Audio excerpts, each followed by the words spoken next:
Oke, bismillahirrahmanirrahim. Assalamualaikum warahmatullahi wabarakatuh. Eh, Pada kesempatan kali ini kita berjumpa kembali dalam pertemuan e-commerce, mata kuliah e-commerce, yaitu pada pertemuan ke-7. Ya, kita akan lanjut dari pertemuan sebelumnya dan kita pada pertemuan kali ini dengan materi inti, yaitu yang pertama adalah memahami cara mengirimkan barang pesanan di marketplace, dan yang kedua adalah memahami problem solving di marketplace. Dari kedua materi ini, yang pertama memahami cara mengirimkan barang pesanan di marketplace, maka yang perlu dipahami adalah yang pertama mengatur terlebih dahulu jasa pengiriman yang ada di marketplace. Nah, bagaimana caranya? Ya, silakan disimak dengan baik. Yang pertama, kita buka dulu Shopee. Setelah itu lihat bahwa kita harus dalam posisi ataupun dalam keadaan login. Setelah itu klik jual. Ya, sebentar koneksinya mati. Oke.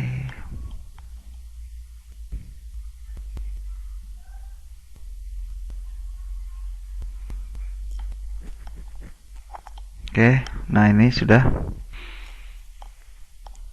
Nah, di sini di pengaturan seller Shopee, di sini ada yang namanya pengaturan pengiriman. Nah, ini dalam pengaturan pengiriman ini, teman-teman bisa mengatur jasa kirim. Ya, tentu ini harus disesuaikan juga dengan jasa kirim yang dipergunakan oleh teman-teman semua. Ya, dari banyaknya jasa kirim ini, kita harus ataupun wajib minimal satu jasa kirim. Nah, jasa kirim yang saya pergunakan yaitu adalah JNT Express. Ya, yang lain saya nonaktifkan. Kenapa? Karena memang ya salah satu alasannya di sini sudah juga tersedia fasilitas COD, ya. Jadi ataupun bayar di tempat. Kalau yang lainnya kayak sejenis ID Express itu tidak disediakan. Yang lain pun si cepat sama tidak disediakan untuk fasilitas COD-nya. Jadi yang hanya bisa dipergunakan COD yaitu adalah JNT Express. Begitu. Nanti kalau misalkan teman-teman mau menggunakan JNE dan lain sebagainya, ya itu saya persilahkan gitu. Nah, setelah itu misalkan kita ada pengiriman barang, misalkan sudah ada pesanan, contoh model seperti ini. Nah, ini contohnya, misalkan perlu dikirim, yang sedang dikirim itu ada 50. Nah, dari yang sedang perlu dikirim ini, maka teman-teman bisa langsung klik, karena kalau misalkan ini di sini contohnya adalah COD, ya, pengirimannya COD. Biasanya COD itu menggunakan resi otomatis, karena saya hanya mengaktifkan resi otomatis. Resi otomatis itu adalah resi yang difasilitasi oleh pihak Shopee. Nantinya di situ kita tinggal memberikan nomor resi kepada si pengirim ataupun si jasa pengiriman. Jadi si jasa pengiriman nggak usah buat resi lagi gitu, kita resinya itu dari kita gitu. Nah, ketika ada model pesanan perlu dikirim seperti ini, maka selanjutnya adalah cukup klik atur pengiriman. Nah, biasanya saya selalu pilih saya antar ke counter. Nah, ini model begini. Klik lalu konfirmasi. Nah, kode booking sedang dibuat. Setelah itu, nah, muncullah nomor resi ini. Gitu. Jadi begitu. Nah, lalu setelah itu teman-teman bisa juga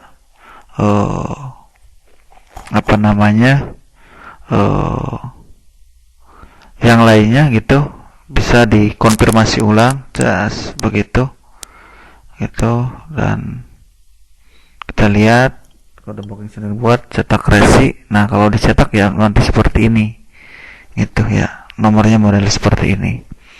Boleh seperti ini, silahkan. Modelnya seperti ini. Kalau saya itu kurang lebih seperti inilah ya. Nah, setelah itu lakukan hal yang sama ke ini masing-masing, karena memang masing-masing itu beda ininya ya, beda pesanannya, sehingga kalau ada 4 berarti ada 4 nomor nomor resi.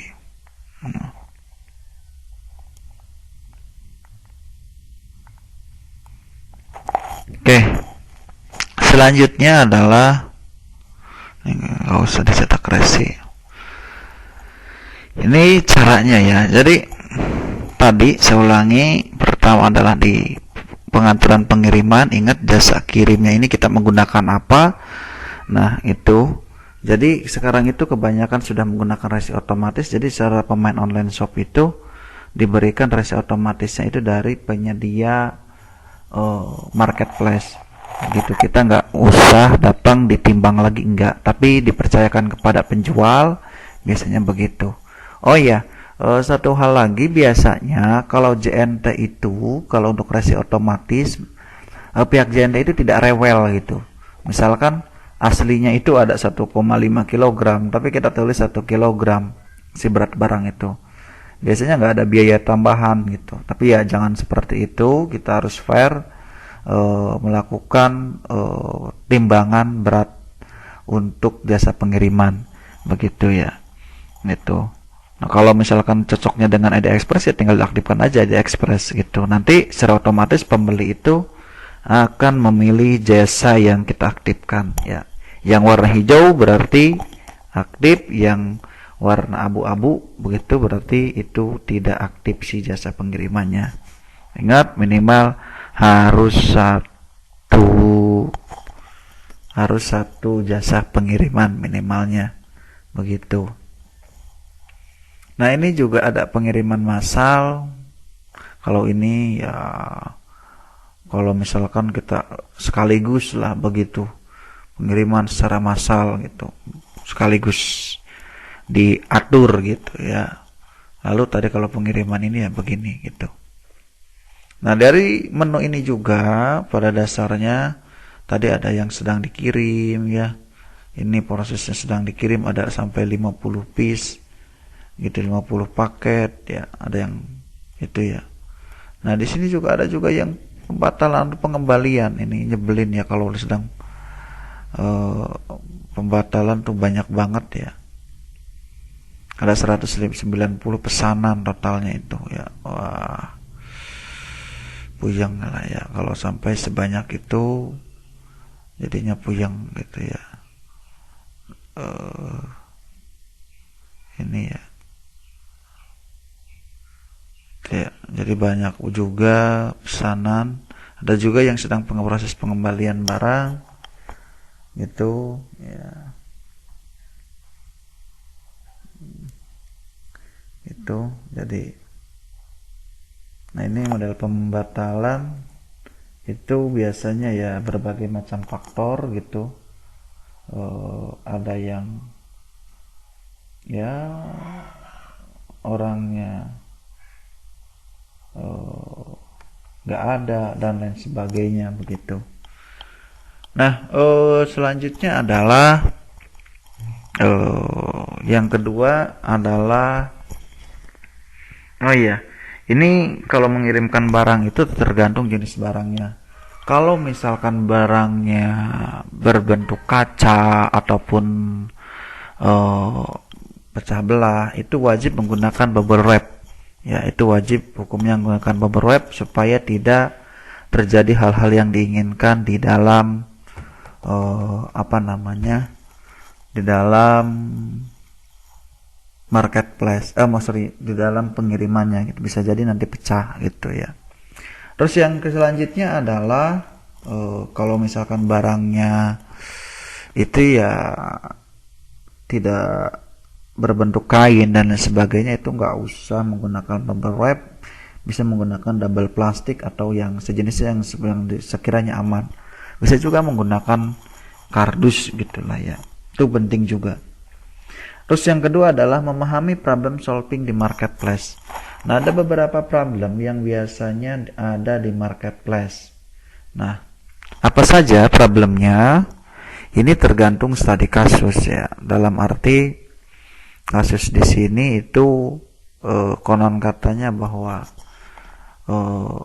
ininya ada beberapa hal enak dan tidak enaknya di marketplace. Problem yang pertama itu adalah kita akan berbicara dari pengiriman. Nah, ternyata dari pengiriman itu terkadang ada juga problem-problem kalau kita menggunakan marketplace. Problem yang pertama adalah ternyata pihak ekspedisi itu hanya dikasih beberapa waktu aja. Jadi ada waktu-waktu tertentu sehingga kalau terjadi keterlambatan itu akan diretur secara otomatis oleh sistem. Itu yang pertama. Jadi problemnya itu di situ. Maka kita harus selalu mengecek barang yang sedang kita kirimkan supaya tidak terjadi sebuah retur. Itu ruginya kalau menggunakan marketplace. Kalau saya boleh jujur bahwa memang terkadang satu pengiriman dengan pengiriman yang lainnya itu ada satu ekspedisi dengan ekspedisi yang lainnya itu memang lebih bagusan. Misalkan Ninja dalam hal pengiriman, Ninja itu returnya itu sedikit beda dengan JNT. Ya, kenapa saya sebut ya mungkin JNT juga ini terbentur dengan aplikasi yang ada di Shopee. Mereka juga punya target waktu gitu. Itu yang pertama. Yang kedua adalah apa ya? Problem lainnya adalah ini yang lebih parah gitu. Kemarin ada beberapa kejadian, mungkin entah nakal atau gimana ya, ada juga yang seperti di nonaktifkan oleh pihak Shopee akun sellernya ini. Nah, makanya jangan berbuat kecurangan. Misalkan apa ya, kecurangannya itu ya kita jahil lah gitu. Banyak hal yang melanggar TOS yang ada di Shopee ini gitu. Itu kayak barang-barang, kita menjual barang-barang yang ilegal dan lain-lain gitu, sehingga akun kita bisa memungkinkan untuk dibekukan oleh Shopee itu. Nanti dana yang tertahan pun misalkan ada puluhan juta ya terpaksa ditahan oleh pihak Shopee itu ya. Jadi kurang lebih seperti itu. Yang selanjutnya adalah apalagi ya problemnya. Oh iya, problemnya biaya yang cukup mahal lah biasanya. Problem ketika kita beriklan, ketika kita apalagi namanya ya, ketika kita beriklan, terus ketika kita melakukan penarikan uang gitu ya, itu ada sekian persen yang harus masuk ke pihak Shopee gitu. Ya lumayan juga lah kalau dihitung-hitung. Malahan kemarin ada yang bilang bahwa biaya ke Shopee itu lebih mahal daripada biaya nyewa di mall gitu ya. Itu memang kalau udah penarikannya udah besar sekali gitu. Udah mungkin udah puluhan ratusan juta dalam satu bulan gitu. Ya, jadi seperti itu. Nah, selanjutnya adalah jangan lupa Shopee itu juga apa ya, problem lainnya, menghitung jumlah chat itu berakhirnya di siapa. Walaupun kita tanya-tanya produk, punya produk orang lain, maka hitungan chat itu akan disamakan dengan hitungan kita sebagai penjual. Jadi intinya chat ini, model chat di Shopee ini harus berakhir di kita gitu. Kalau di akhir di orang lain, maka otomatis akan turun nilai chatnya itu. Nah gitu. Jadi nanti kalau yang tadinya udah star seller bisa jadi turun nggak jadi star seller lagi. Akibat dari apa? Misalkan tadi dari kurangnya chat dari si pengguna Facebook itu. Nah oleh sebab itu pada pertemuan kali ini tadi saya mengingatkan jumlah chat yang ada di sini haruslah di atas ataupun di bawah, harus di atas lebih dari 85%. Jadi kita harus membalas semua chattingan gitu. Nanti kalau pakai kekeh gimana? Blokir aja gitu. Kalau misalkan kita udah ngebalas pengen berakhir di kita tapi orang lain itu ngebalas lagi, ya udah blokir aja nggak apa-apa. Mereka juga sama-sama penjual, ratingnya turun. Tapi kalau memang kita belanjanya di situ ya jangan diblokir gitu. Itu ya, itu jadi problemnya gitu. Terus juga problem lainnya apa ya? Oh ya, problem lainnya adalah modalnya itu harus ada 3. Pertama adalah modal stok, yang kedua adalah modal yang sedang dikirim, yang ketiga adalah modal yang sedang dipesan atau sedang diproduksi. Jadi kalau dalam marketplace itu ada 3, kita harus punya stok 3 gitu. Bayangkan kalau misalkan satu produknya itu modalnya harus 10 juta, kalau 10 produk maka kita harus punya sekitar di angka 100 jutaan modalnya begitu. Nah pada pertemuan ketujuh ini yang sebelum UTS mungkin saya tidak panjang lebar lagi, tapi mohon diulangi, disimak dan dipahami beberapa tugas saya dari sebelumnya, dari pertemuan 1 sampai ke pertemuan ke-7. Teman-teman mohon untuk dilakukan pengaturannya dari awal sampai akhir, sampai beriklan di Shopee sampai ke arah pengiriman. Jadi sekarang silahkan praktekkan, sekali lagi praktekkan apa yang sudah teman-teman pelajari dimulai dari pertemuan 1 sampai ke pertemuan 7 ini. Nah nanti diharapkan harus ada pembelian minimal 1 dan itu akan dijadikan sebagai bahan pertanyaan dalam UTS begitu ya.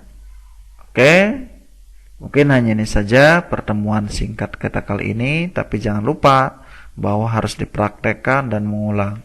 Dan selanjutnya ini problem solving lainnya ini harus di ranah diskusi.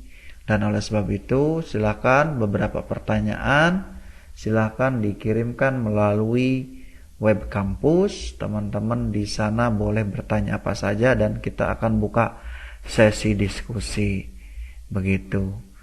Mungkin hanya itu saja pertemuan kali ini. Kurang lebihnya mohon maaf. Assalamualaikum warahmatullahi wabarakatuh.